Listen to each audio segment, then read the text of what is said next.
Oi, gente, tudo bem? Chegando com Potter Entrevista Especial Técnicos. Quem deu o nome do programa foi, o nome Técnicos foi o treinador da seleção brasileira que acha que é melhor ser técnico. Eu também acho que é melhor ser técnico, e porque técnico, né, dá uma pompa, assim, né? Cultura Inglesa tá com a gente, matricule-se e garanta uma parcela grátis. Pague a primeira agora e a próxima só em março. Eu tô falando isso em dezembro. Estamos a gravar isso aqui no dia 17 de dezembro de 2020. Essa é a promoção de dezembro, certo? Para saber se você está ouvindo esse programa daqui a pouco em 2022, entra lá em culturainglesa.com.br, culturainglesa.net e vê qual é a promoção que a Cultura Inglesa está dando para você. Como a gente está gravando isso em dezembro, é óbvio que a Cultura Inglesa se adaptou à pandemia, né? Aulas presenciais viraram aulas virtuais e aí tem várias maneiras, tem muita flexibilidade para você aprender inglês, independente do seu nível de inglês. Se você não sabe nada, que nem eu, vai ter lá o nível inicial. Se você já sabe bastante, como o Divério, aí você vai estar no nível um pouco mais avançado. E se você já domina a língua, como o Thiago, né? Aí, beleza, vai lá para reforçar, daqui a pouco aprender partes de motores do carro, né? Essa coisa específica, navegação. Navegação, como é que são palavras de navegar, né? A abordagem de ensino usa tecnologias, né? E tem vários formatos de cursos. Tem o ao vivo pela internet, que são aulas ao vivo pela internet em tempo real, com troca entre alunos e professores em turmas e horários fixos. Também tem o presencial, com turmas e horários fixos na unidade de preferência do aluno. Lembrando que as aulas presenciais com turmas reduzidas para maior segurança dos alunos. Também tem o semipresencial, tem o online, que é uma plataforma 100% online, exclusiva da Cultura Inglesa, onde o aluno monta o seu plano de estudos de acordo com a sua rotina e conta com professores prontos para tirar as suas dúvidas. Também tem o WhatsApp direto da Cultura Inglesa aqui, ó. É só você entrar no site, tem uma telinha ali, ó, rápida, que você já vai mandar rápido. Aqui, tá aqui, eu tô mostrando para quem tá vendo a gente no YouTube. Eu cliquei no WhatsApp e já apareceu aqui, certo? Thiago Nunes, seja bem-vindo, cara. Tudo bem? Tudo bem, Potter? Obrigado pelo convite, cara. Quem sou eu para ir contra o que o treinador da seleção brasileira, né, vai falar em termos de técnicos, né? Mas eu prefiro a palavra treinador. Por mais que muitos treinadores antigos digam que treinador é de cavalo, sabe? Eu acredito que treinador vem do treino, né? E se não seria escalador, seria qualquer outra coisa. Então, quem gosta do treino vem treinador. Ou cada treinador, ou técnico, ou escalador pode ser alguma coisa. O cara, daqui a pouco, o cara é muito melhor escalador. O cara é muito melhor treinador. Ele é muito melhor na parte técnica. Nesse momento do futebol brasileiro, é todo mundo escalador, né? Porque ninguém mais treina. Não consegue treinar, né? Thiago, deixa eu começar contando uma história. Divério, seja bem-vindo, Divério. Pô, todo mundo tá já te vendo aqui, né, cara? Divério é meu parceiro. Com o Thiago é o que a gente mais tem. Mas a minha é muito triste. Thiago, bom, eu conheço meu pai desde que eu nasci, em 79. E o meu pai me tornou colorado, né? A gente morou sempre muito longe do estádio Beira-Rio, né? Porque quando eu nasci lá na fronteira com Uruguai, Rivera, aí depois a gente foi para São Miguel do Araguaia, Goiás, depois a gente veio para Canguçu, depois a gente foi para Ibiqui, na Bahia, depois a gente foi para o Alegrete, a gente passou por Santa Maria, só eu e ele para fazer cursinho, e ele era funcionário do Banco do Brasil. E aí depois eu vim para Porto Alegre, ele não veio. Ele veio para Porto Alegre muito mais tarde, depois os 4 filhos dele já estão grandes. E aí chegou e a gente viveu o momento de uma final. O Inter estava numa final de competição. E aí, para coroar essa coisa pai e filho, Thiago, a gente vai junto pro Beira-Rio. O ingresso dificílimo de conseguir, né, para aquela final maravilhosa. E aí, o time venceu por 2-1. Lá em casa a gente resolve, diz o Guerreiro, né? Exatamente. Lá em casa a gente resolve. Eu lembro que nós ficamos atônitos, assim, porque perder, eu acho que todo torcedor de futebol tem que perder uma competição em casa. Ele tem que viver esse momento. Né? Aí eu fiquei sentado horas e meu pai falou assim, tá, eu vou embora, cara. Eu não vou ficar mais aqui. E aí, Thiago, aí que tem uma invertida na história. Tu ficou ali fazendo festa na frente da torcida do Atlético Paranaense, que tava lá em cima, e eu vi muitos colorados indo ali te cumprimentar. Porque agora no Beira-Rio não tem mais fosso, né? Então tu consegue colar ali. Tu lembra desse momento? Tu recebeu carinho também da torcida do Inter ali, cara. Cara, e essa parte foi muito legal, sabe? Porque eu por um mês, eu fui a persona mais amada e mais odiada do Rio Grande do Sul, né? Mesmo sendo gaúcho de Santa Maria, porque primeiro a gente enfrentou o Grêmio, né? Em 2 semanas nas semifinais. Então a torcida colorada mandava mensagem, meus amigos de Santa Maria, os caras toda hora pedindo para eliminar o Grêmio. A gente conseguiu passar pelo Grêmio. E aí os gremistas começaram a me mandar mensagem e pedir para a gente, pelo amor de Deus, não deixar o Inter vencer, porque seria o fim do mundo tricolor naquele período, né? Então foi algo muito bacana, cara. E um fato curioso, sabe que Potter, que as pessoas às vezes não percebem, que tinha 2 caras daqueles colorados que eram meus amigos de Santa Maria, cara. E aí eu conhecia os caras. Então, pô, tem isso também. O Diego, parceiro nosso lá, disse, ô, Thiago, tudo bem? E, pô, abracei o cara, beleza, saiu em todo o Brasil lá, ele, né? Colorado, abraço, mas é meu amigo de infância lá de Santa Maria também. Então foi muito legal, velho. Agora, tu sabe que tu falou sobre esse momento único do pai, filho, no estádio e tudo mais, né? Tudo conspirando para um momento inesquecível. E eu lembro quando o Internacional foi campeão do mundo, saiu uma crônica do Luiz Fernando Veríssimo, se eu não estou enganado, Isso. Falando dos anos de sofrimento, né, do pai de camiseta branca, né, de uma maneira muito polida, né, o filho que passou por todas aquelas mazelas da década de 90, da década sofrível que teve a torcida Internacional, para poder viver aquele momento de êxtase e virar um momento inesquecível, parecendo que tudo que passou antes tinha que acontecer para poder viver aquele momento. Talvez esse capítulo da história internacional seja mais um desses capítulos aí que vão fortalecer o espírito colorado para um futuro. Thiago, então, exemplo que acontece com a torcida do Grêmio, né? Claro. Thiago, óbvio que todo cara que gosta de futebol um dia gostou antes de um time de futebol. Em que momento que tu perde esse elo? Qual é o momento que já é... Tá, claro, o carinho pode ser eterno, mas pode ganhar novos carinhos. Eu tenho certeza que tu tem um carinho imenso pelo Atlético Paranaense. Hoje eu me considero muito mais torcedor do Atlético Paranaense do que o meu time de infância. Sabe? Porque eu consigo porque o torcer não é algo que você tem discernimento, né? Ainda mais quando é criança. Você é envolvido por uma influência ou paterna, ou materna, ou do tio, ou de alguém que está próximo, ou pelo momento da equipe. Então não tem uma racionalidade envolvida nisso aí, né? E quando você desenvolve um amor e uma paixão por um lugar, né, de maneira emocional, mas racional também, aí cria um vínculo, sabe? Porque o Atlético foi fundamental na minha carreira profissional num salto, né? Porque as pessoas olham para mim e pensam assim, não, o Thiago tem 2 anos de carreira. Porque... E eu falo isso para os meus amigos e colegas meus de trabalho do interior, cara. O futebol brasileiro, ele só acontece a partir da Série B para cima. Antes, todos nós somos anônimos do futebol, sabe? Porque ninguém conhece, ninguém presta atenção. É algo que passa de maneira muito superficial.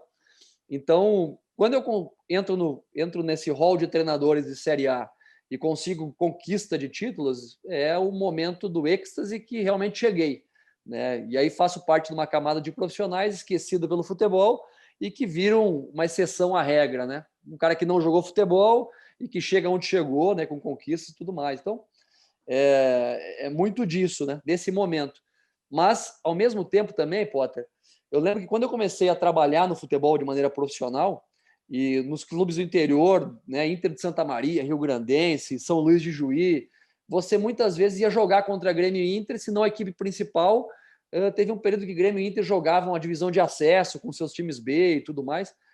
Cara, e quando você ia a Porto Alegre e na hora do vamos ver, o juizão metia no cal contra você, sabe? Aí tu ficava pensando, puta merda, velho, não dá para torcer para Grêmio e para Inter, porque na hora do vamos ver, eles metem a mão em nós, sabe? Aí tu começa a ficar com um pouco de... perder esse sentimento de, sabe, de paixão, assim, negócio... Pô, eu tô dando das tripas da coração aqui no time do interior, aí vou jogar com o Grêmio e o Inter na capital e na hora do vamos ver, o juizão vai pro cal no apagar das luzes. Né? Aí tu começa a desgostar disso aí, começa a entender que o negócio é profissão e você vai ter que lutar contra todos para conseguir o seu espaço ao sol. Quero fazer, Potter, a minha primeira pergunta para o Thiago, agradecer ele pela participação. O Thiago eu conheço há um tempo, tá?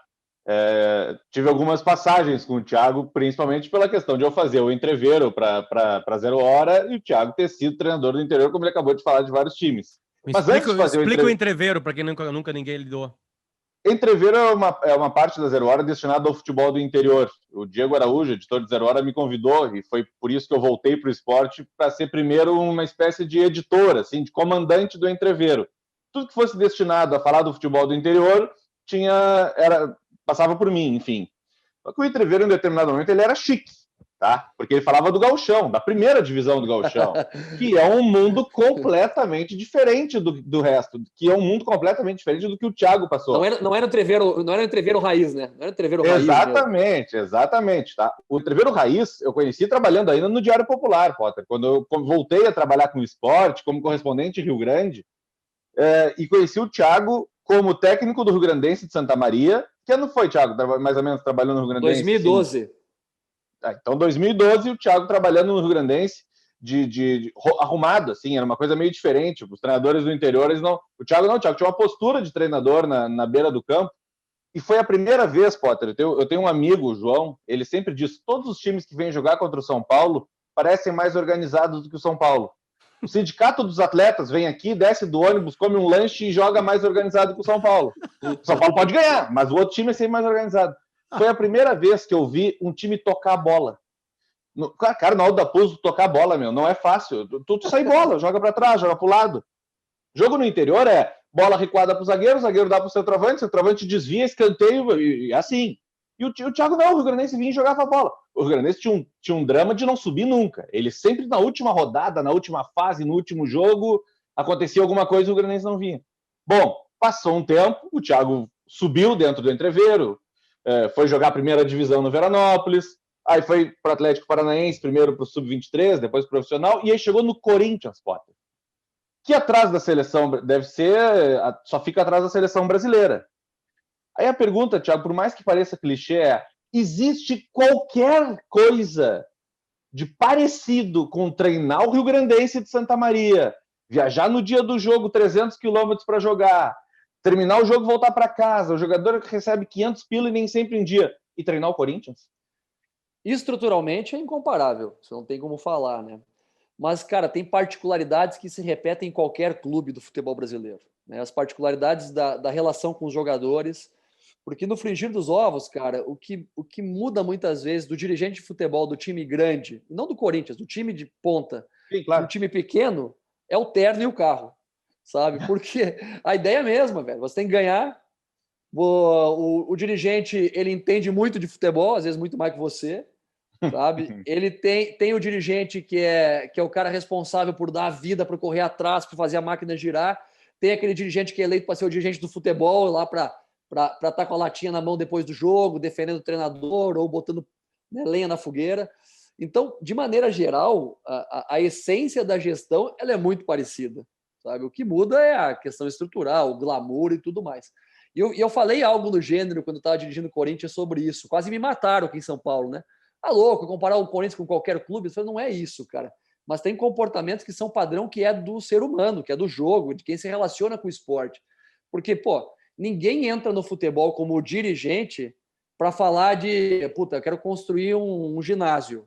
Adorei, puta, eu quero entrar num clube porque o meu sonho é construir um campo. Não, você que entra no futebol, no clube que você torce como dirigente, para falar de quê? Para falar de futebol, falar do jogo. Então, quanto mais próximo o cara conseguir estar do vestiário, com aqueles caras ali, puta, mais popular o cara fica com a sua família, com seus amigos, né?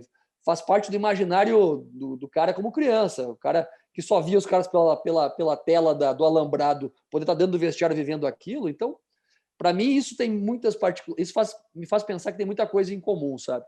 Então, lógico que o interior ele é uma escola, velho, uma escola de resiliência, uma escola de você conseguir desenvolver ideias nesse nível, né, e provar a cada instante que é possível. Então, quando você fala da onde eu saí para onde eu cheguei, o céu continua o limite. Eu posso pensar que eu vou treinar o Liverpool, que eu vou treinar um time de Marte, né? Porque a distância, de maneira racional, é muito longa, é muito grande, né? Então, tudo é possível, cara.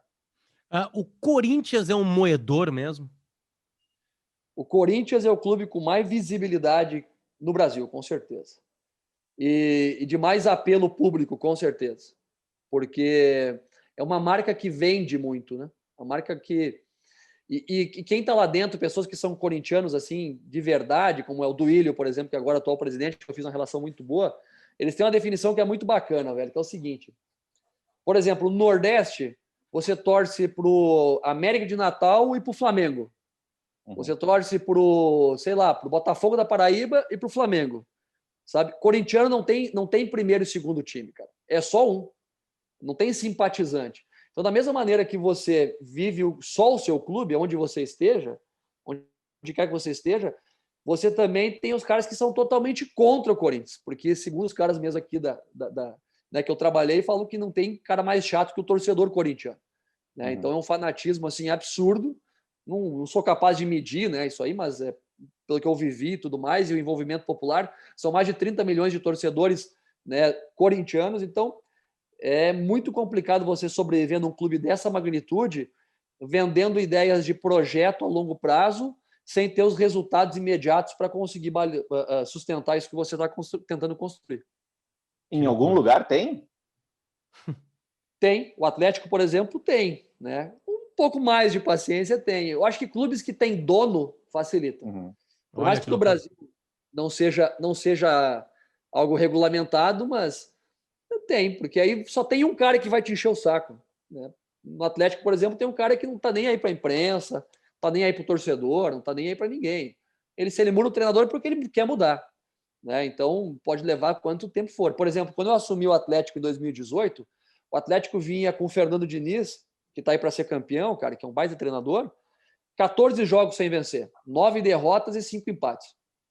Tá entendendo? Então, em que condição você vê isso acontecendo no Brasil sem o cara ser demitido na quarta, quinta, sexta rodada sem vencer? Mas é porque tem um dono, alguém que banca isso tudo para acontecer. Não, e Potter, o Petralha, presidente do Atlético, presidente do Conselho Deliberativo do Atlético, enfim, uma espécie de dono do Atlético. A palavra dono é melhor. O Petralha, ele é tão dono do Atlético que ele trocou de lado uma torcida organizada. Cara, trocar de lado de uma torcida organizada é tu tirar o crucifixo de uma igreja, tá? O equivalente a isso. Ele trocou os fanáticos de lado, cara. Ele botou os caras atrás do outro gol. Não, nós não vamos ficar aqui, vão ficar aí sim. Vão ficar atrás do outro gol. E ficaram, cara. Aquela torcida tem uma caveira, sabe? Sim. Esse é o nível de dono do Petralha, tá? Thiago, é uma profissão que dá um salto. São poucas as profissões que conseguem esse salto. Talvez a música, né? Alguma coisa linkada à arte, né? Porque tu é um cara lá que tá pintando, daqui a pouco tu vira um grande pintor. As explicações para isso são múltiplas, que é impossível. Neste momento que a gente grava, tu tá num compasso de espera. O teu próximo emprego é uma bronca ou é um trabalho maior? E eu quero que tu responda meio como filosofia. Ou tu vai falar para mim assim, Potter, na real não tem filosofia, cara. Se eu ficar um ano desempregado, eu preciso trabalhar. Aí eu vou pegar qualquer bronca, né? Mas assim, tenta misturar a tua necessidade agora da tua filosofia de entender futebol. É uma bronca ou é um trabalho de longo prazo? Depende da perspectiva de quem avalia. Né? Eu avaliando sobre isso, eu estou com plena convicção que é uma oportunidade de desenvolvimento. Como eu encarei o Corinthians como oportunidade de desenvolvimento, como quando eu saí do Veranópolis, eu tinha oportunidades de ir para clubes profissionais de Série C, Série B, ou ir para uma equipe sub-20, como eu fui para a equipe sub-20 do Atlético Paranaense. Também tive o convite do sub-20 do Grêmio naquele momento, e fui para o sub-20 do Atlético, porque lá me parecia um ambiente onde eu poderia ter mais oportunidade de desenvolvimento profissional e pessoal. Porque tem uma gama de profissionais lá captados a dedo, qualificados, que eu poderia interagir com esses caras e evoluir. E aí, na minha entrevista, por exemplo, com o Atlético, eu passo por uma entrevista, um bate-papo com o William Thomas, que é um cara acima da média em termos de perspectiva de gestão, e o Paulo Autuori, que para mim é uma referência de conduta profissional e ética e uma trajetória de um dos poucos treinadores internacionais que o Brasil produziu. Que é um cara que trabalhou na Europa, na Sul América, na Ásia, em tudo que é lugar, campeão do mundo, bicampeão da Libertadores, enfim. E talvez não tenha nenhum valor, né, público do que merecesse ter. Então, nesse ponto de vista, o meu foco é um clube que eu consigo me desenvolver. Porque o Corinthians, para mim, era um desafio também em termos de encarar um clube que tivesse um apelo popular e uma mídia tão presente, um ambiente onde eu fosse pressionado ao extremo, como fui, para me testar e aprender com isso também. Então, acertei, errei em alguns momentos de gestão naquele processo e me transformou num profissional mais capacitado para gerir conflitos do que eu era quando entrei no Corinthians. Então, meu ponto de vista é isso, é buscar um projeto é uma palavra até banalizada no futebol, mas enfim, uma ideia de clube que possa me ofertar competir em alto nível e que eu tenha o mínimo de condição de respaldo diretivo para poder perder 3 partidas, sabe? Então, é isso que eu estou balizando no momento, observando. Porque se eu pensar do ponto de vista da opinião pública e de quem avalia, imprensa e tudo mais, os caras me avaliam assim: não, o Thiago fez um baita trabalho no Atlético, é a bola da vez, todo mundo quer, como é agora o Ramírez lá no Equador, todo mundo quer, a coqueluche do Brasil, né? Um cara que veio das Paire, não tem outra experiência profissional, treinou só o Independiente del Valle, mas é o cara, né? Aí o segundo trabalho, daqui a pouco não vai tão bem, gera o quê? Um ponto de interrogação, como aconteceu com o Corinthians. Então a opinião pública coloca em mim um ponto de interrogação. Quem é esse cara? Será que está preparado para a pressão? Será que ele está preparado para corresponder nesse nível? Aquela coisa toda que a gente ouve, que é clichê, sabe? E a gente depende de um pouco de sorte para conseguir os resultados no tempo certo e as coisas andarem e você se firmar efetivamente nesse nível. Mas não tem uma receita de bolo pronta para isso tudo. Falou, Thiago, sobre o Paulo Autuori e a força dele, enfim, enquanto um dos poucos treinadores internacionais que o Brasil produziu. Por que que a gente produziu tão poucos treinadores internacionais e se a gente vai conseguir produzir mais treinadores internacionais? Primeiro que eu penso que o primeiro passo para o cara se tornar um treinador brasileiro internacional seria ele explorar o continente dele, sabe? E não tem brasileiro querendo explorar a própria Sul-América. Por quê? Primeiro, o Brasil paga mais que em todos esses lugares. Então, financeiramente, é muito mais cômodo ficar no mercado brasileiro, que tem uma gama, um número de clubes muito maior. Segundo, sabe? O cara vai para ambientes, por exemplo, você vai treinar no Uruguai, na Argentina, no Paraguai. Estruturalmente, são lugares que têm mais dificuldade que o Brasil também, né? O Campeonato Uruguai é um gauchão melhorado, né, velho? Tirando o Peñarol e o Nacional, é um gauchão melhorado. Tu vai nos times, nos estádios lá, são coisas acanhadas, o tamanho do Veranópolis, do Brasil. O Brasil hoje tem um baita estádio. Melhor que o Veranópolis. Claro. Desculpa, pior que o Veranópolis, pior. Tem coisa no Uruguai inacreditável. O cara tem que ter esse espírito também de conquistador dentro da própria Sul-América para ser visto como um treinador internacional, sabe? Então, para mim, esse é o primeiro ponto. O segundo ponto é que no Brasil, durante muito tempo, o suficiente foi você ganhar. E aí alguém lá que teve uma ideia genial começou a transmitir a Champions League para o Brasil, cara. Isso arrebentou com o treinador brasileiro, sabe? Começou a transmitir a Champions, Europa League, Premier League, Bundesliga, La Liga. E aí os caras começaram a ver aqui, para um pouquinho, como é que os caras jogam essa bola legal lá, um jogo rápido, organizado, e a gente joga esse jogo aqui diferente, que é um jogo mais lento, que é um jogo de primeira e segunda bola, que não tem tanto conceito, né? Aí lá os caras começaram a ter esse comparativo e aí a gente começa a perceber que sempre faltou uma escola de treinadores para o Brasil, né? Sabe? Uma escola de formação de treinadores, coisa que os portugueses saíram muito na frente. A escola do Porto, depois a escola de formação de treinadores, que ganhou corpo através do Mourinho, que virou um popstar mundial, sabe? Isso aí vendeu uma imagem e os caras começaram a produzir literatura sobre isso pra caramba. Eu tenho falado em outras entrevistas que eu não sei como a grande maioria dos treinadores não tem livros, cara. Não tem literatura. Porque o Thiago Nunes, quando inicia lá em Santa Maria, ele quer pegar o quê? Ele quer pegar um livro, sabe, sei lá, um livro do Muricy, entender o que o Muricy fez. Mas não é o cara contar a história, que chupou laranja com não sei quem, que, sabe, é contar a história engraçada, biografia. Não é isso só. Não é só comportamento. É entender por que o cara decidiu escolher o fulano em vez do Beltrano, como é que o cara pensou a montagem do elenco, quais foram as dificuldades no relacionamento com o diretor. Esse tipo de coisa assim que os europeus, principalmente, são muito bons. E os argentinos também fazem muito bem isso. Um monte de treinador argentino tem um monte de livro, cara. Sabe? Então, a nossa qualificação acadêmica sempre ficou em segundo plano. E você falar que era treinador, professor no Brasil era uma ofensa ao jogo. É uma ofensa. Não, isso aí não jogou bola. Pô, isso é uma ofensa de futebol, sabe? Então, cara, esses detalhes eu acho que hoje fazem com que a gente pague um preço de não ter a qualificação acadêmica e o reconhecimento também como um mercado, um país que forma profissionais capazes de dirigir em qualquer ambiente. Isso que eu ia te perguntar, Thiago. Desculpa, Potter, rapidinho, só para não perder esse tema.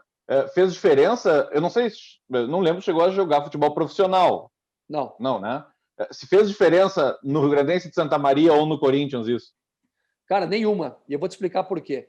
Eu, como não joguei futebol profissional, eu comecei a trabalhar como preparador físico com 20 anos. Lá no Rio Grandense mesmo.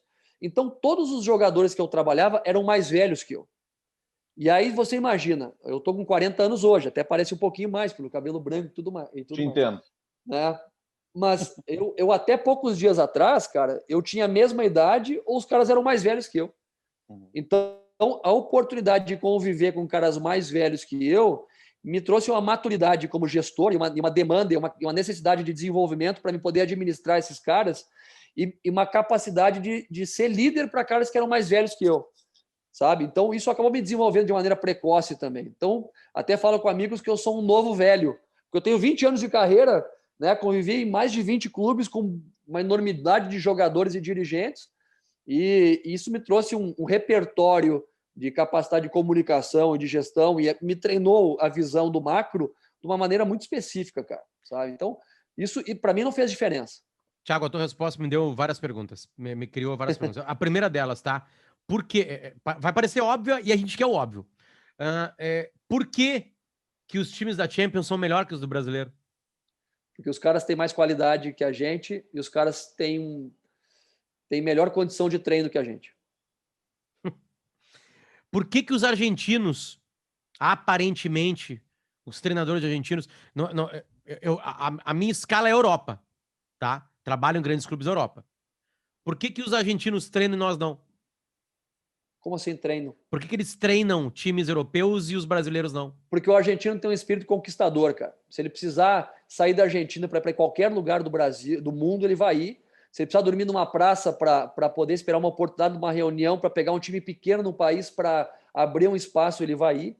E para mim, estudando muito dos comportamentos do Bielsa, do Sampaoli, do Pochettino, do Simeone, sabe, do Galhardo, próprio Kudê. O que eu vejo nesses caras é o seguinte: eles não estão nem aí para o emprego. Eles não estão nem aí para segurar o emprego. Eles estão aí para matar ou morrer, sabe? E a paixão deles pelo jogo e o argentino, de maneira geral, como o uruguaio, os caras têm uma inquietude que eles não aceitam perder. Coisa que a gente, no Rio Grande do Sul, sempre teve, sabe? Que nos diferenciava do resto do país. Os caras diziam, pô, jogar com gaúcho, um time gaúcho é uma porcaria, porque os caras podem estar tomando 3-0, mas não desistem nunca, é um inferno, é muito complicado, coisa que os caras preservam até hoje nessa relação com o jogo, sabe? Eu acho que a gente instituiu o jogo aqui no Brasil de uma maneira pouco passional no sentido da gestão do treinador com o jogo, sabe? Virou um negócio muito técnico e a relação ficou distante com o jogo. Não sei se eu consegui me fazer entender. Porque essa paixão que os caras têm, desde das demais áreas culturais, como a música, né, a arte, os caras são mais politizados de maneira geral, eles se envolvem de maneira muito mais passional com que tudo que eles fazem, sabe? E eu acho que isso falta para nós. Buscar esse sentimento, né, de mobilizar o atleta e colocar os caras numa zona de desconforto para que eles possam render mais. Só que tem um porém. O cara que vem de fora hoje, e isso é fato, ele tem um pouco mais de estofo para tirar o atleta brasileiro da zona de conforto. Ele tem um pouco mais de força para isso. Se o treinador brasileiro faz isso com os caras, a gente tem hoje uma gama de pessoas que estão na volta do jogador que protegem ou superprotegem o atleta. E aí a relação que sempre era próxima do atleta com o treinador ficou distante. Eu tenho 2 horas por dia com o cara, 3 horas por dia com o cara. As outras 21 horas ele fica com a família, com o empresário, com o assessor de imprensa, sabe, com a torcida do Instagram. Então ele é bombardeado com um número de informações que às vezes faz ele não acreditar no discurso do seu próprio treinador, das pessoas que estão ali, tirando ele do conforto para que ele possa crescer. E para mim isso é ponto importante no que a gente vive hoje. Que baita resposta. Eu queria ampliar um pouquinho isso aí. Porque bom, tem algumas coisas também meio óbvias, assim, né? A língua, né? A facilidade com outras línguas. Eles já saem na frente com o espanhol, né? Porque, tipo assim, qual é a adaptação do Kudê no Celta de Vigo? A cidade. Mas tudo bem, qual que é a adaptação do Kudê no Brasil? Sabe que eu tô falando isso? Ele cagou para a língua portuguesa. Ele cagou para a língua portuguesa. Até hoje dá entrevista em quê? Em espanhol, não tá nem aí. Tá 2 anos aqui, ele fala em português, tá nem aí. Tá, mas lá, na Premier League não tem essa aí, Sampaoli. Tudo bem, mas por que ele não treinou a Premier League, então? Então a língua atrapalha? Eu acho que não sei se atrapalha. Claro, na Premier não tem nem dúvida alguma sobre isso. Você imagina você dono do Tottenham, dono de uma organização bilionária, não vai contratar um cara que é um agente importante, né? Que o mínimo que ele pode fazer é falar a língua nativa do país, cara. É surreal. Thiago, onde eu quero chegar, tá? Aparentemente, a resposta para tudo isso é entrega. Né? Vamos lá. É isso aí. Um dos maiores treinadores do mundo, o Pep Guardiola, botou primeiro que ele se deixou isso, né? Ele deixou que o Pernal, como é que é o nome do cara? O Martim Pernal. Escrevesse o livro dele. Pernal. Isso. Martim Pernal. Ele aceitasse, bom, o cara sentou com ele lá. Então ele abriu intimidade, abriu o vestiário, deu algumas declarações, o cara foi guardando. O cara tem uma pena boa, escreveu 2 livros que são uma aula de gestão. Tem gente CEO de empresa de química aí, né? Pá, usei química, não quis, não quer nada a ver com o Corinthians, tá? Empresa de construção, lendo o livro do Guardiola para saber lidar com seres humanos, blá blá blá. Né? Teve aquele documentário, que é uma série de documentários da Amazon Prime, que entrou na intimidade do City também. Our Nothing, né? Que também nos mostra a intimidade de um superclass, né? De um cara, de um Uber model, né? De uma Gisele Bündchen, de um Messi. O treinador brasileiro a tua geração tá mudando isso, tá? Mas o treinador brasileiro não tem mais entrega. Ele encheu o saco. Ele ficou milionário rápido demais.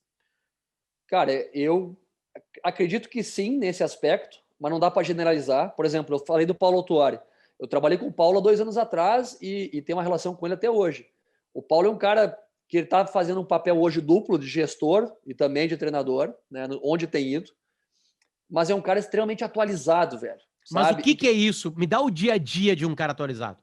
Um cara atualizado, hoje nós temos nomenclaturas no futebol e metodologias que vão ao encontro do que se faz mundialmente, sabe? Hoje, hoje, como se treina no futebol, não há diferença significativa. Agora, como se encara o treinamento, sim. Por isso que tu falou ali em questão de a palavra que tu usou, entrega. Para mim é isso. Para mim é isso aí, sabe? Porque se eu pego os treinamentos, né, que o Sampaoli faz, que o Kudê faz, que o Thiago Nunes faz, que o Tite faz, que o Abel faz, não tem uma diferença significativa, cara. Agora, a condução no treinamento, sim. Fazer com que o cara se entregue no treinamento. Porque aí você precisa não só do conhecimento, do detalhe, o tesão de se envolver com o cara e se indisponibilizar. E quando eu falo em disponibilizar, não é brigar, mas cobrar o cara para que ele tenha comportamentos que vão ao encontro que você quer, sabe? E aí vai muito da voz também, cara. Sabe? De deixar os caras incomodados, de gritar com os caras e vai. Não é que você tem que ser um boneco do posto, né? Ficar lá balançando. Mas mover os caras a darem o máximo deles. Porque a gente chama o futebolista de atleta, né? Para mim, atleta é do atletismo, cara. Esses caras vão numa linha de extremo estresse físico e mental, sabe? Que onde 1 milésimo de segundo faz uma diferença na vida do cara, que a gente no Brasil desconsidera isso, porque a gente pratica um jogo que são 22 caras interagindo. Então, muitos e muitos atletas passaram a vida deles envolvidos em equipes vencedoras sem terem o máximo de qualidade para estarem ali, mas que mentalmente eram muito fortes para atuar. Sabe? Então, é nesse sentido que eu enxergo hoje o jogo. E aí a condução do trabalho me faz pensar que não é o treino especificamente. Quando eu falo contemporâneo, é você sim estar ambientado em relação às metodologias atuais de condução, envolvimento com todos os departamentos do clube, porque hoje os clubes estão recheados de tecnologia, né? Você tem 1000 aparatos, né, estatísticos da parte física, da parte técnica, da parte emocional, sabe, para ajudar você a ter uma radiografia do que você está construindo, e nisso você tem que estar se envolvendo para ter uma parceria com avaliação qualitativa, ou seja, o que você está vendo e vivendo e sentindo na pele ali na hora do campo, na hora do treino e do jogo, e isso para mim é estar atualizado, é você estar ambientado com isso, fazer essas conexões e essas relações. E aí o cara que está milionário, às vezes não está com esse saco mesmo, cara. Sabe? Por isso que você tem, por exemplo, um exemplo... Estou sendo redundante, perdão. Não tem o hábito da comunicação, então vira isso. Vambora, tá excelente. Você vê exemplos como o treinador, agora me fugiu o nome lá, do Manchester United, que aposentou, fez um livro também maravilhoso. Alex Ferguson. Quanto tempo o Alex Ferguson não dava mais treino para os caras? O que é que estava treinando para os caras eram os seus assistentes. Né, os treinadores de campo, porque ele era responsável por pensar o macro, a questão estratégica. Então, talvez, para esses treinadores que já estão com o bolso cheio e sem muito saco para ir lá ficar corrigindo o detalhe do jogador, ele tem que ter uma equipe de trabalho que dê esse suporte para ele fazer o papel do manager. Que há muito tempo atrás o Vanderlei falou sobre isso e virou motivo até de brincadeira, de chacota. Mas é o que a gente precisa com esses caras que têm uma vivência maior no futebol, esses caras têm que ser managers, eles têm que trabalhar dessa maneira. Não dá mais, na minha avaliação, na minha humilde opinião, né? Pro Abel, com a trajetória que tem, velho, ele tá indo pro campo para corrigir o fulaninho, 1 metro mais para cá, 1 metro mais para lá, sabe? Domina a bola com a direita, com a esquerda.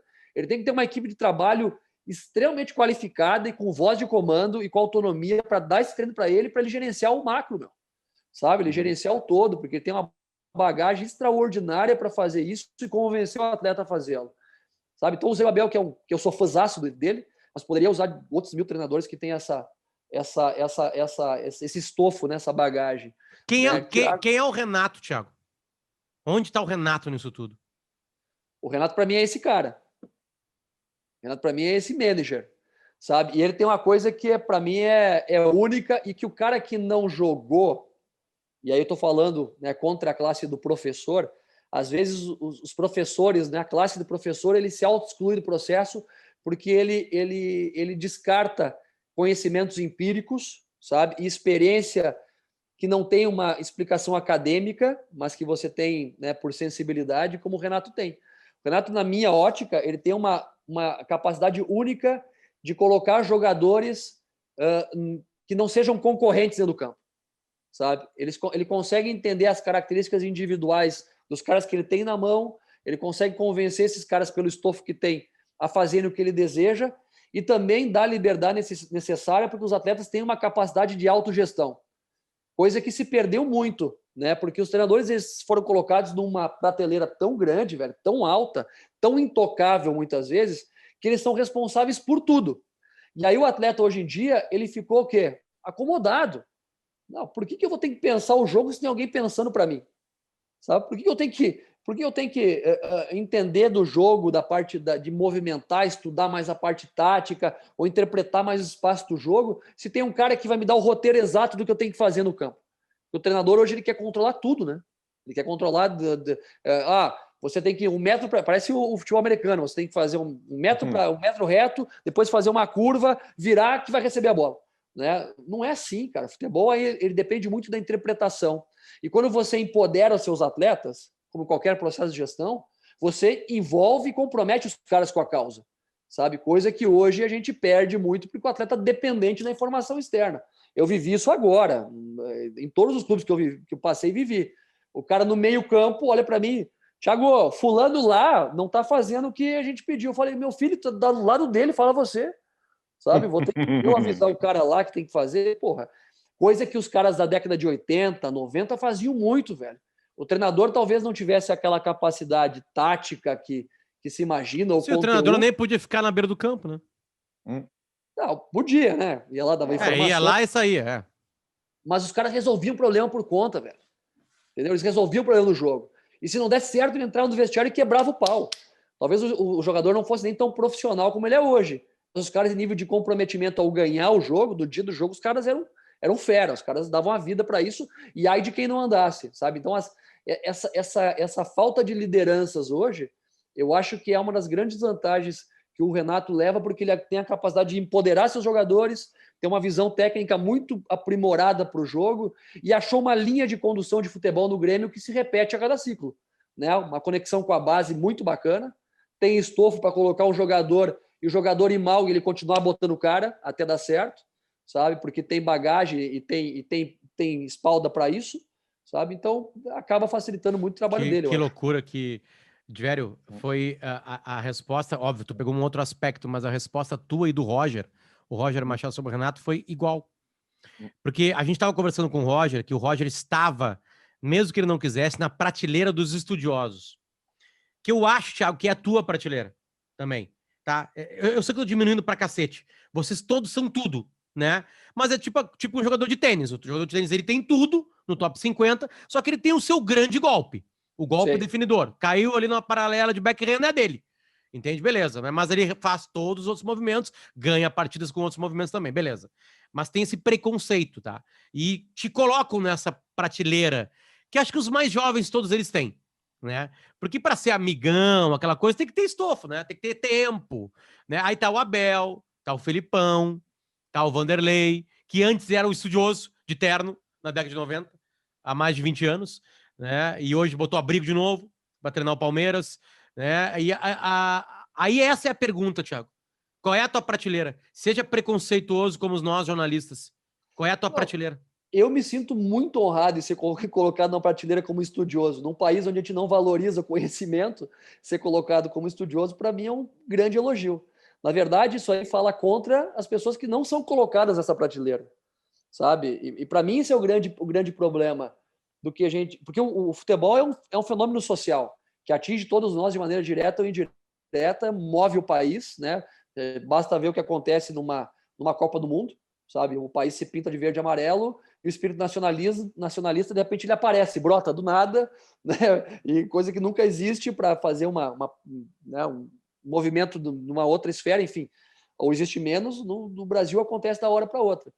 Mas, ao mesmo tempo, cara, eu fico pensando, por que todos nós, né? Eu, quando comecei a trabalhar com futebol profissional, eu busquei qualificação técnica, acadêmica para poder exercer a função, a profissão, mas conversei e converso com muitos treinadores, fiz muitas leituras sobre aspectos comportamentais da gestão.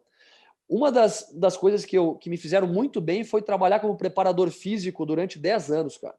Eu falo isso por quê? Porque o preparador físico é o cara que está entre o meio termo do treinador e o cara que é grudado com o jogador. O cara que o jogador vem lá e abre o coração. Putz, esse treinador de merda, não me coloca, não sei o quê, e barará, sabe? E aí você tem que estar toda hora filtrando isso aí e também fazendo um papel de proteção ao treinador, mas entendendo o comportamento, porque eu estava muito próximo dos caras. Então eu não joguei futebol, mas eu vivi o comportamento dos caras por tabela durante muitos anos, sabe? Então o que me parece é o cara que tem a experiência do atleta, tá? E aí a gente tem que entender o seguinte: o que é ter jogado? O que é ter jogado? O cara que jogou no Inter de Santa Maria jogou, não? Jogou. Ou o cara que jogou na Libertadores jogou, sabe? Jogou no Grêmio, no Palmeiras, no Flamengo. O que é ter jogado? Os dois jogaram? Porque é muito simples, porque eu posso dizer, eu joguei no Rio Grandense, em Santa Maria. Então eu joguei, sabe? E não é assim, cara. O que ajuda o treinador é, se o cara já tem uma carreira prévia como atleta, reconhecidamente, né, uma trajetória longa, né, conhecida, isso ajuda muito como um primeiro passo. Agora, só isso não sustenta o cara se o cara não tiver outras habilidades, né? Como um bom gestor e, sim, conhecimento acadêmico, cara. Porque, principalmente nos últimos 10 anos, os atletas que vêm vindo com a informação da categoria de base, já que as categorias de base, né, começaram a serem preenchidas com professores, então os caras vêm com muito conteúdo para trabalhar nas equipes principais, eles estão carentes, eles querem ouvir sobre comportamento, sobre treino, eles te avaliam a cada instante, cara. Sabe? Então, tudo é sazonal. Muitas vezes o clube precisa de um treinador com comportamento mais de gestor. Outras vezes o clube precisa de um treinador com mais conhecimento acadêmico para trabalhar. Então, depende muito do momento que o clube vive, sabe, para isso. Eu tento me colocar entre as duas prateleiras, se são duas, né? Porque eu não posso viver sem a prática e também não posso viver sem o conhecimento teórico. Para mim, uma coisa não anda distante da outra, velho. Teve um tema, Thiago, falou há pouco, o treino do Sampaoli é parecido com o treino, ou, enfim, é o mesmo treino do Thiago, é o mesmo treino do Fernando Diniz, é o mesmo treino, e que muda o que o cara faz ali na hora. É o mesmo treino do Klopp, do Guardiola, do Pochettino, do Simeone? E não é difícil ver isso, porque se você colocar no YouTube, né, bota lá treinamento Klopp, treinamento Guardiola, cara, tem um caminhão de treino desses caras lá. Um caminhão. Por isso, assim, quando as pessoas falam, vou fazer um estágio na Europa. Cara, sentar na arquibancada para ver o cara treinando longe não adianta nada. Sabe? Porque o que me difere? O que difere o meu treino do treino do Klopp, do Guardiola, ou do cara que trabalha no Rio Grandense hoje? É a informação que ele passa para o cara naquele exercício. Porque a gente pode fazer a mesma atividade e ter cobranças diferentes em relação ao comportamento. Sabe, ao perfil de corpo, ao passe, a parte defensiva, uma ação coletiva. Então, esse detalhe da informação e a maneira com que ele passa a informação que nos difere, sabe? Porque o mesmo exercício pode ter 1000 direcionamentos, cara, depende de como você conduz ele. Tá. E por que eu entendo que, tecnicamente, tem uma diferença, tá? Que um jogador muito bom, o Messi, por exemplo... tecnicamente, o Cristiano Ronaldo, o Lewandowski, enfim, para ficar nos 3 melhores do mundo, beleza, os caras são tecnicamente melhores. Eles executam, né, dentro daquele conceito da educação física que a gente estudou, né, eles executam uma ação com o menor esforço possível, no menor tempo possível e com a maior qualidade possível. Enfim, eles têm a habilidade. Sim. Mas por que fisicamente é inferior também? Como assim, fisicamente? Não entendi. O Brasil, os jogadores do futebol brasileiro, quando jogam no Brasil, são inferiores fisicamente do que os europeus. Eu acho que excesso de jogo? Porque viajam mais e treinam menos e descansam menos. Não, a rotina de jogos é um ponto fundamental para que você tenha um decréscimo da parte física e, consequentemente, da qualidade, sabe? E aí, se nós formos pensar pelo viés da melhora do jogo, o primeiro passo seria arranjar um calendário equilibrado para o cara fizesse 50 jogos no ano, 60 no máximo, sabe? E de maneira equilibrada. Mas isso não vai acontecer, sabe? Então, se a gente pensar por esse viés, sim. Agora, estruturalmente, né, tem uma questão que o brasileiro, a gente vive uma miscigenação, se a gente pegar o cara, né, no Rio Grande do Sul, a característica física dele é diferente do cara que é do Nordeste, por questões óbvias, né, de influência da colonização. Mas a gente tem jogadores fortes fisicamente, sim, e que entregam números físicos iguais que os caras da Europa, sabe? Se tu pegar, e a gente tem dados e compara isso muitas vezes, fisicamente. O que muda muitas vezes é o frescor que os caras estão para executar isso aí, né? Pela quantidade de jogos e tudo mais que eles fazem, e também pelo quanto eles são estimulados. Como é que o mesmo time tem um jogo lento num ano e com os mesmos jogadores no ano seguinte é um jogo frenético? Sabe? Como é que acontece isso? Vivemos agora com o Internacional. E não é a crítica a quem estava antes, mas a característica do jogo mudou de um ano para o outro, sabe? Com o Kudê é um jogo de pressão alta, de duelo, uma correria danada, um pós-perda agressivo e barará, duelo de 1 para 1, a linha defensiva fica no mano toda hora, não quer nem saber, sabe? O Odair é um jogo mais pragmático que tirava a velocidade do adversário. Tá? Então, fisicamente, os caras entregam números diferentes, né? Porque são estimulados de maneira diferente, mas os jogadores são praticamente os mesmos, cara. Sabe? Então, para mim, tem muito a ver com o estímulo e a capacidade que o cara tem de absorver esse estímulo. É uma pergunta que está meio na moda agora, desculpa se você está ouvindo isso aqui mais tarde. Ambiente político. Porra, o Liverpool não tem ambiente político? O City não tem ambiente político? Dono, né? O Real Madrid... o City é mais fácil. O Real Madrid não tem ambiente político? Tem pra cacete. O Barcelona tem pra cacete também. Aliás, tá atrapalhando o Barcelona, diz passagem. O que é o ambiente político, cara? O Corinthians tem pra caramba. São Paulo. O ambiente político, cara, eu vivi no Corinthians esse ano, é quando você leva a guerra política, ou seja, a disputa política, sabe, para o ambiente de ser potencializada ou não de acordo com os resultados da equipe. Mas o que dois candidatos à presidência de um clube atrapalham o Jô? Atrapalha o Jô? O Jô, centroavante. Jogo? Não, o Jô. Entendi. Diretamente nada, indiretamente sim. Tá, como indiretamente? Indiretamente, quando você começa a gerar um número enorme de informações dando porrada no time. Porrada, e que você vê que esse número de porradas, elas não são simplesmente porque estão vindo de profissionais que estão avaliando o jogo. Elas estão vindo com um viés também de notícias direcionadas para baixar a autoestima de quem está. Né? Jogar pedra de quem está dirigindo. Então é a oposição batendo na situação. Exatamente. E aí o trabalho da situação é se o centroavante fez o gol ou não. Porque é circunstancial, velho. Eu lembro que no Corinthians, por exemplo, antes da parada da quarentena ali, que a gente ficou parado, pau, todo dia, pau na imprensa, em todos os meios. E hoje em dia, cara, isso é uma crítica que eu faço e que não vai mudar nada, porque ninguém vai prestar atenção nisso, sabe? É que qualquer um faz um canal no YouTube, faz um blog, faz não sei o que, um Twitter e vira influencer, e daqui a pouco o cara tá com 70 mil seguidores e tá formando opinião e tá tumultuando o ambiente. Sabe? Hoje não tem um filtro para isso. Não existe, sabe? Eu imagino que você seja um jornalista de formação, não sei se são, mas sim. Que eu, no meu imaginário, eu não consigo entender como é que um cara que não é jornalista de formação consegue ter um espaço para escrever e para opinar. Não sei como, cara, sabe? Que acontece muito e é muito comum hoje em dia. Mas o jogador sente, Thiago, tu sentiu isso? Cara, ele é influenciado, Potter, pela rede social, velho. Quantos seguidores tem o Jô, que tu falou? O Jô do Corinthians? Olha aí quantos seguidores o cara tem. Deve ter mais de 1 milhão. Tá. Se ele é no Instagram, vamos lá, Jô Corinthians. Deixa eu ver se eu acho rapidamente. Pode ir falando. O Luan tinha também. E aí você imagina o seguinte, um moleque que subiu o profissional do Inter, do Grêmio, do São Paulo, com 20 anos, 19, 20 anos, quantos seguidores ele ganha do dia para a noite? Uns quantos. E quantos. quanto Eu vi aí um que surgiu esses tempos, num dia, sei lá, tinha 200 e poucos seguidores, outro dia tinha 5 mil, no outro dia, em 12 horas, por aí. Olha aí, quantos nós? 600 e poucos mil, é isso? 628 mil tem o Jô.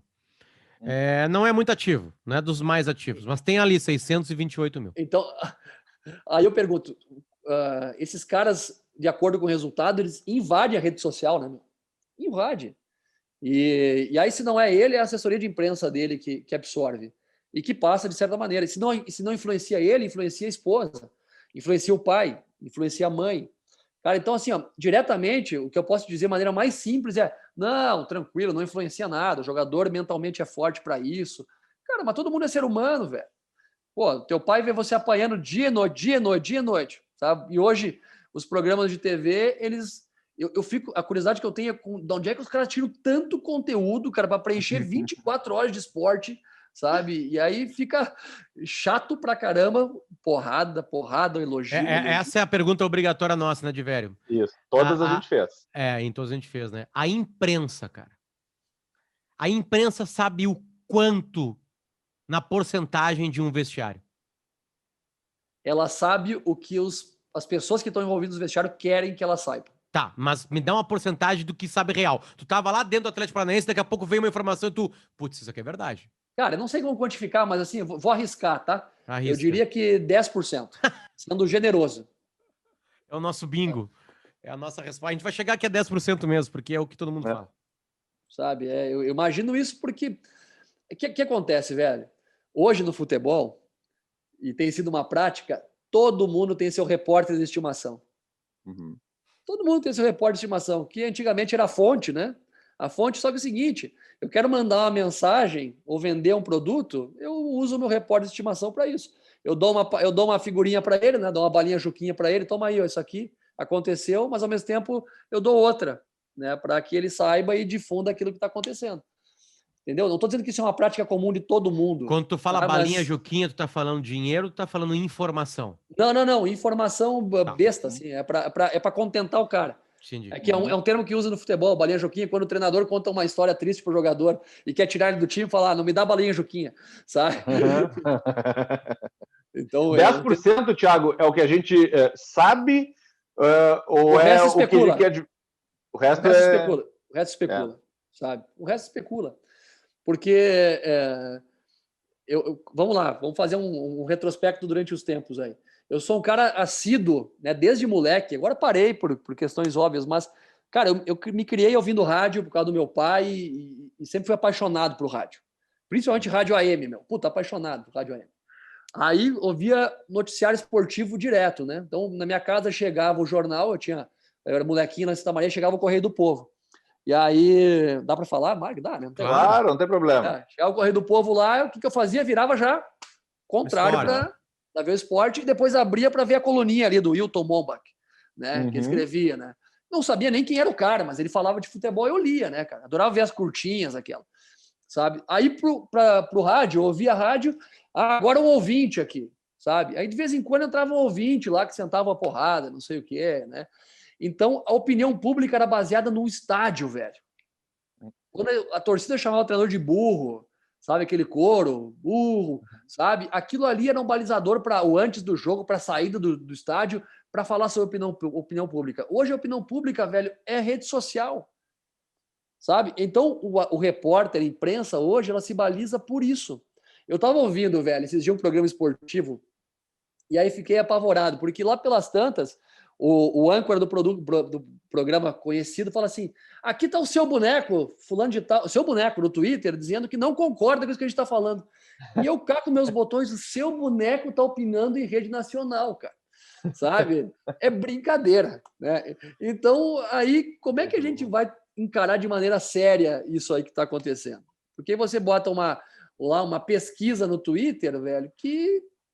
Qual que é a média de idade de quem usa isso aí, essa ferramenta, no Instagram?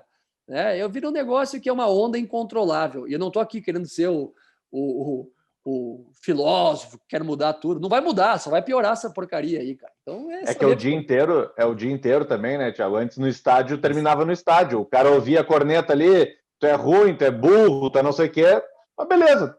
Só daqui a 3, 4 dias, quando tivesse o próximo jogo. E agora não, agora o cara ouve o dia inteiro, 24 horas, tem alguém cara, chamando de... Ô, Diverio, eu fui para Santa Maria agora, logo que saí do Corinthians, eu fui lá, né? Santa Maria é meu refúgio para recarregar as baterias, é Santa Maria. Tomar uma cervejinha na Presidente Vargas lá é o que eu faço com meus amigos.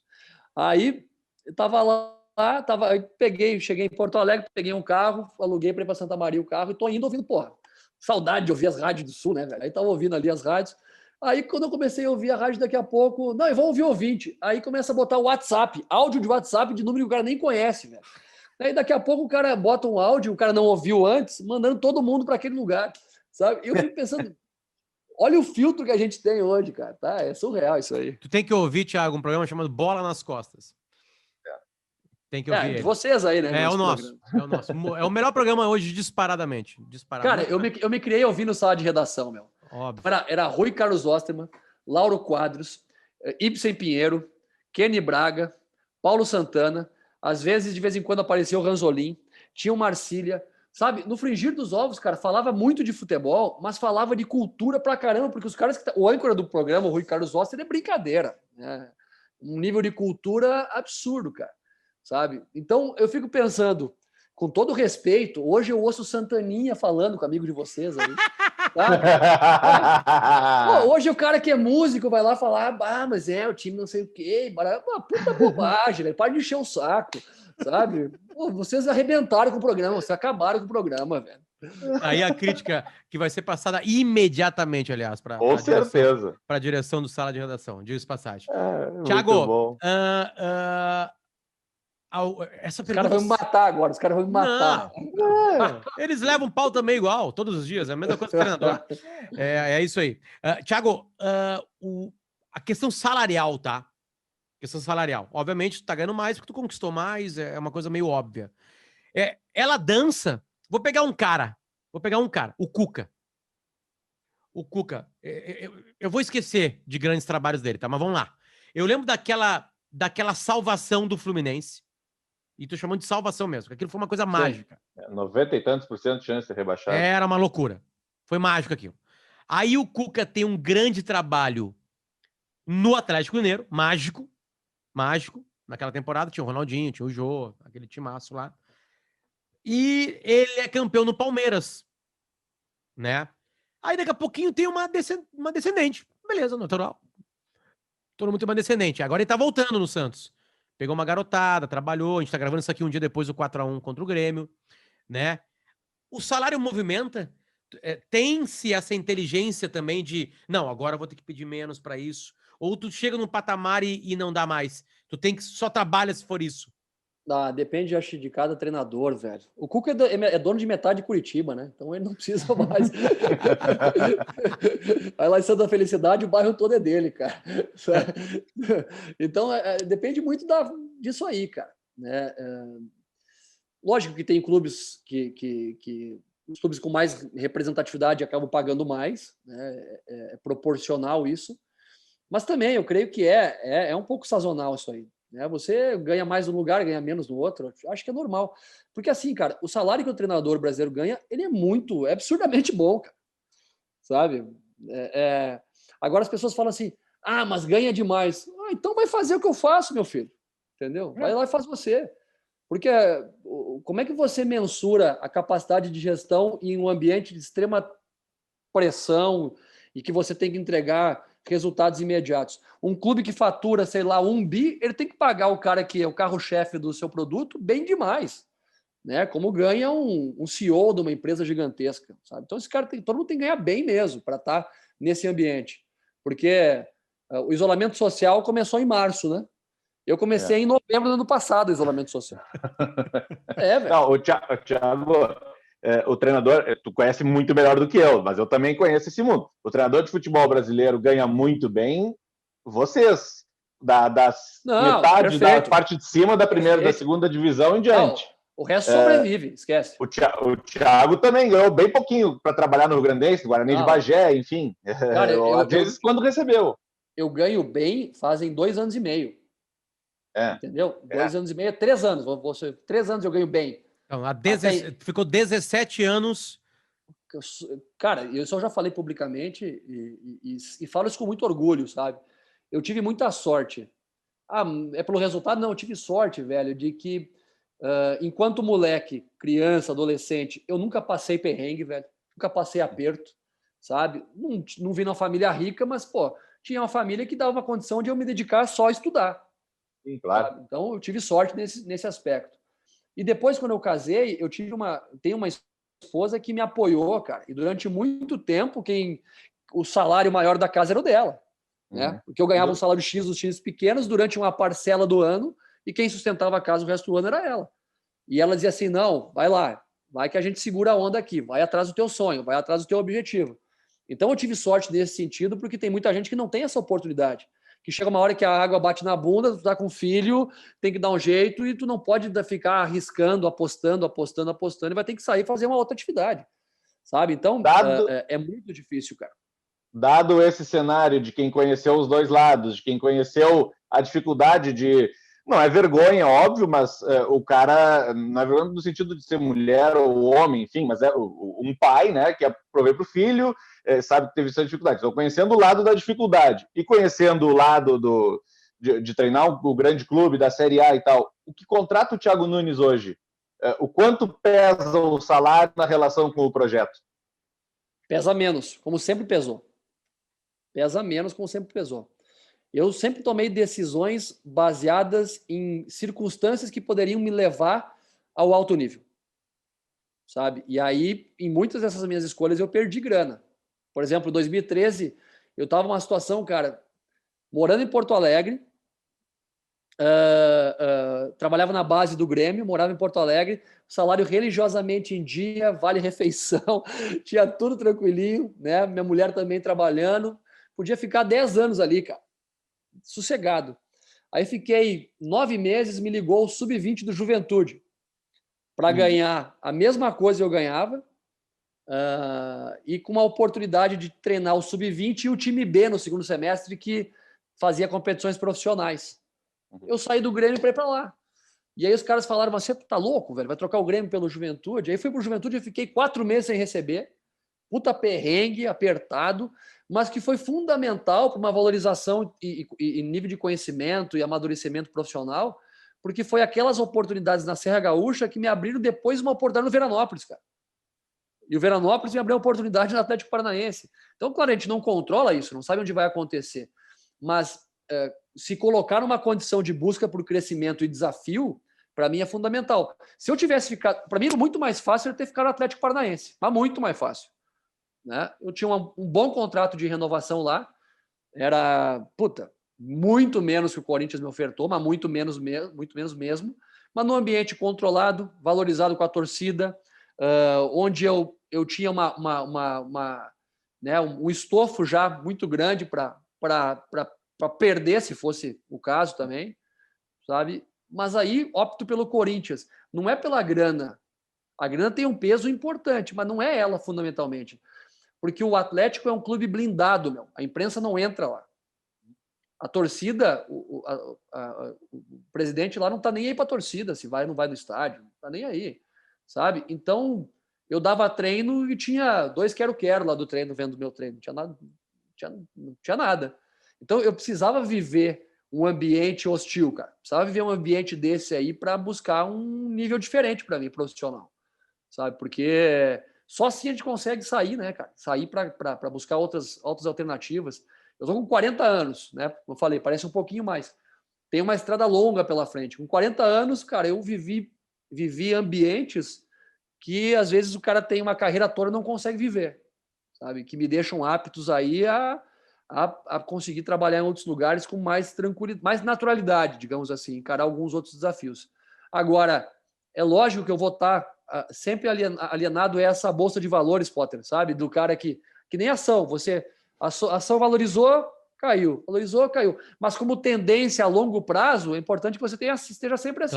Claro. Sempre vão haver quedas, mas a tendência a longo prazo é que você tem que observar o macro, né, cara?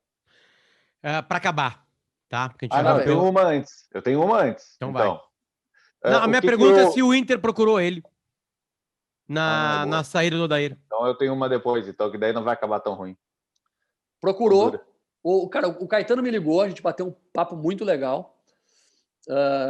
Só que acabou nem andando para o estágio seguinte, assim, porque a ideia naquele momento que o Caetano me passou era que eu teria algumas limitações de levar alguns profissionais comigo, entendeu? Seria eu e mais um, só um mais dois, e que acabou, a partir dali a gente nem deu sequência, sabe? E eu falei para ele, olha, um dos pontos para mim fundamentais é que eu possa levar uma equipe de trabalho que é quanto maior. Hoje, Thiago? Quantas pessoas Não, hoje? do Corinthians eu levei 5 caras comigo, meu. E eu vou te explicar por quê, Potter, até para justificar. A gente pegar o Jorge Jesus no Flamengo, ele levou, sei lá, 6, 7 caras. O Sampaoli no Santos e no Atlético, é isso aí. O Cudê levou até auxiliar de preparação física para o Inter. Sabe? Levou muita gente. E não é que os caras que estão lá não estejam qualificados, bem pelo contrário, os caras são muito bons que estão nesses clubes, os caras que estão na casa. A questão toda é a necessidade do resultado imediato. Sabe? E aí você não tem tempo de adaptação para isso. Você tem que fazer com que os caras entendam a tua ideia na troca de olhar. Sabe? Então, e aí, muitas vezes, você não sabe como você vai ser recebido no clube, sabe?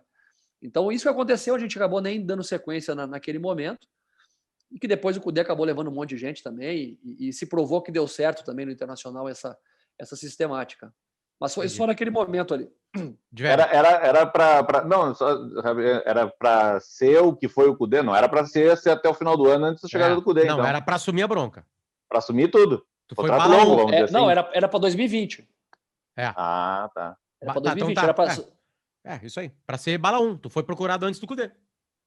Sim, me procurou o Rodrigo antes do... Não fez proposta nenhuma, né? A gente conversou sobre isso, mas não chegou nesse passo. Não passamos essa primeira conversa. Thiago, para acabar, tá?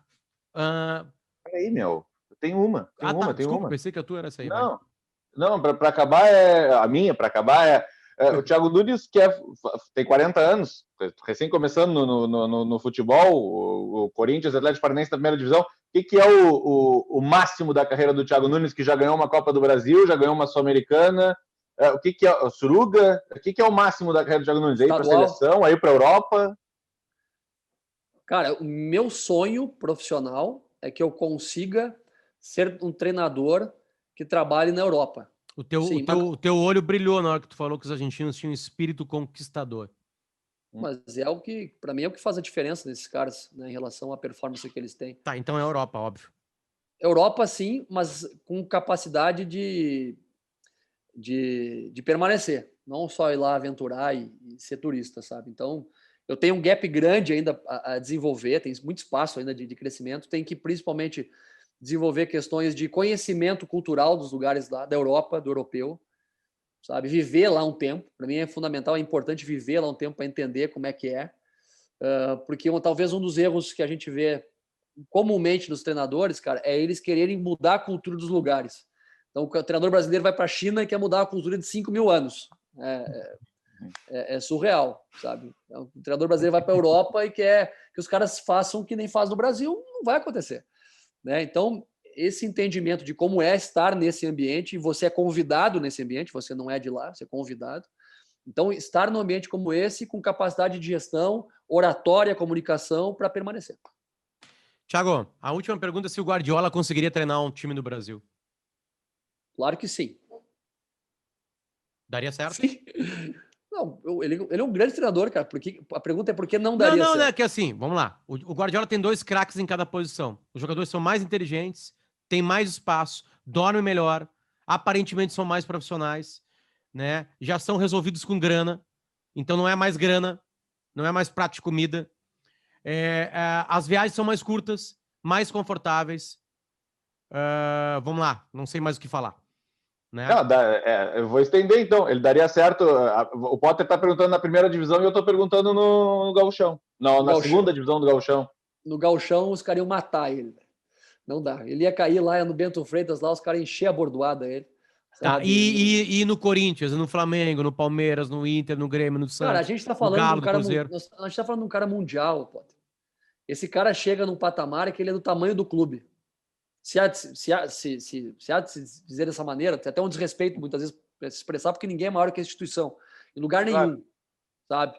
Mas os caras chegam com um renome tão grande que ele vai ter tempo e ele não viria para um projeto sem uma condição de investimento fundamentada, né?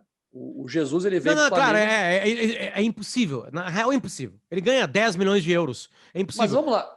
Mas, Ele é um mas eu digo assim, tá, ele aceitou. Ele falou assim, quer saber? Eu vou treinar um time no Brasil. Eu quero ver como é que é.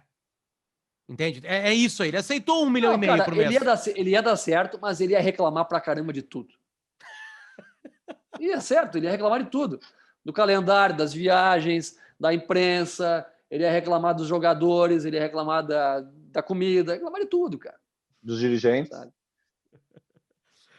Dos dirigentes. Thiago sabe? Nunes, prazer, cara. A gente ficaria 3 horas aqui contigo, 4 horas. Baita papo, mesmo, de verdade. Obrigado pelo carinho, pela atenção, pelo tempo. A gente sabe o quão complicado é. E boa sorte no próximo clube, que as coisas deem certo. Cara, valeu, velho. O papo foi legal, adorei conversar com vocês. Obrigado por terem me eleito aí para fazer parte desse papo. Eu tava vendo ali, são só caras top ali que falaram, então tô engatinhando perto desses caras que falaram aí. Mas foi muito legal bater papo de futebol. Obrigado, Potter. Obrigado, Vério. E quando vier para o Rio Grande do Sul, ouve a gente, tá? Daí não tem tanto ouvinte no ar, coisa assim. É um pouco melhor, né, Potter? É um pouco melhor. Não muito, mas é um pouco melhor. É a leveza, né? É a leveza que a vida precisa. Obrigado, Thiago. Valeu, cara. Valeu, Thiago. Obrigado. Obrigadão, meu. Obrigado.